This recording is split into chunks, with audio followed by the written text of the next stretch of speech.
વાહ મમ્મી વાહ, અમે તમને રાખીએ છીએ, અમે તમને જમવાનું આપીએ છીએ અને બધું તમારું ધ્યાન અમે રાખીએ છીએ. અને જ્યારે હવે તમારા પેન્શનના જે અટકેલા પૈસા છે એ અમે સરખું કરાવી દીધું અને પૈસા આવ્યા તો તમે નાના ભાઈને આપી દીધા.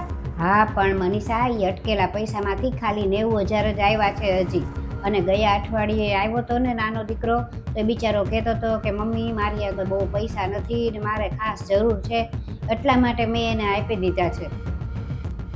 એને બિચારાને નાના 2 છોકરા છે, બેયની ફી ભરવાની બાકી હતી 3-3 મહિનાની, એટલે મેં આપ્યા. હા મમ્મી, તો મને ખબર છે. એ જ્યારે આવ્યા હતા ને ત્યારે એની સાથે પ્રીતિ આવી હતી ને અમે બે રસોડામાં જ હતા. ત્યારે પ્રીતિએ મને બધી વાત કીધી હતી કે અમારે હવે પરિસ્થિતિ ખરાબ છે ને છોકરાની ફી ભરવાની બાકી છે, પણ હું તો કાંઈ બોલી જ નહીં. જો હું બોલે તો અમારે મદદ કરવી પડે. હા, બધાયની વિચારવાની શક્તિ અલગ અલગ હોય, અને હું તો એની માં છું, તો મારાથી તો એનું દુઃખ જોવાય જ નહીં ને, એટલે મારે તો એને દેવા જ તે પડે ને. અને એની પાસે જ્યારે પૈસા નહોતા ને ત્યારે મારે દેવા જ હતા, પણ ત્યારે મારી પાસે પૈસા નહોતા. આ તો પેન્શનના અટકેલા પૈસા આવ્યા એટલે મેં એને કીધું કે હા તું તારે હું તને આપીશ. અને કદાચ ભગવાનને એમ થયું હશે કે હું એની મદદ કરી શકું, એટલે જ મને મારા પેન્શનના પૈસા મળ્યા. તો બિચારાની છોકરાની ફી તો ભરાઈ જાય ને.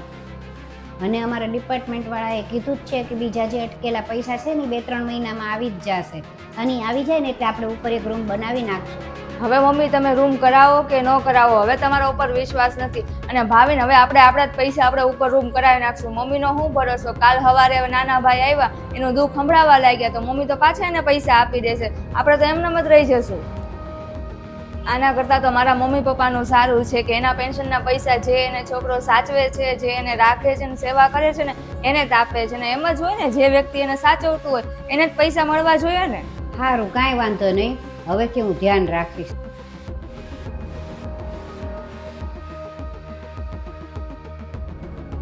મમ્મી અહીંયા બેઠા હતા ને એટલે હું તને કાંઈ કીધું નથી. અને તને શું લાગે છે કે મમ્મીને આપણે એટલા માટે રાખીએ છીએ કે એના પેન્શનના પૈસા આપણે ખાઈ શકીએ એમ? પણ એવું કાંઈ નથી. અને મારે સારો એવો પગાર છે ને આપણું ઘર હાલે એમ છે, એટલે મમ્મીને જે કરવું હોય ને એ કરવા દેવાય. અને તને ખબર જ છે કે મારા નાના ભાઈની પરિસ્થિતિ ખરાબ છે હમણાં, તો પછી એની મદદ કરવી જ જોવે ને. અને તને એ પણ સારી રીતે ખબર છે કે એનું ઘર નાનું એવું છે અને ફ્લેટમાં એ 5મી માળ રહે છે, એટલે મમ્મી 5મી માળ ચડી શકતા નથી અને એના ફ્લેટમાં લિફ્ટ નથી, એટલા માટે એ આપણા ઘરે રહે છે. અને મમ્મીને અહીંયા રાખવામાં મને કે તને કાંઈ વાંધોય નથી, અને આપણી ઉપર કાંઈ ભાર બનીને નથી રહેતા, કેમ કે ઘણું બધું કામ ઈ તારું કરી નાખે છે.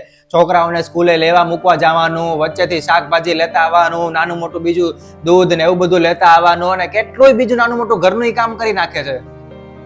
અને મા બાપ માટે બધા છોકરા સરખા જ હોય. ભલે એ કદાચ આપણે એને રાખીએ છીએ, નાનો ભાઈ એને ત્યાં નથી રહી શકતા, પણ કદાચ નાના ભાઈને એને ગમે ત્યારે મદદ કરવાની જરૂર પડે ને તો એને કરશે જ તે. એને કાંઈ એવું વિચારવાનું ન હોય કે મને તો મોટો છોકરો રાખે છે તો હું નાના ભાઈને શું કામ મદદ કરું, એ કરશે જ તે.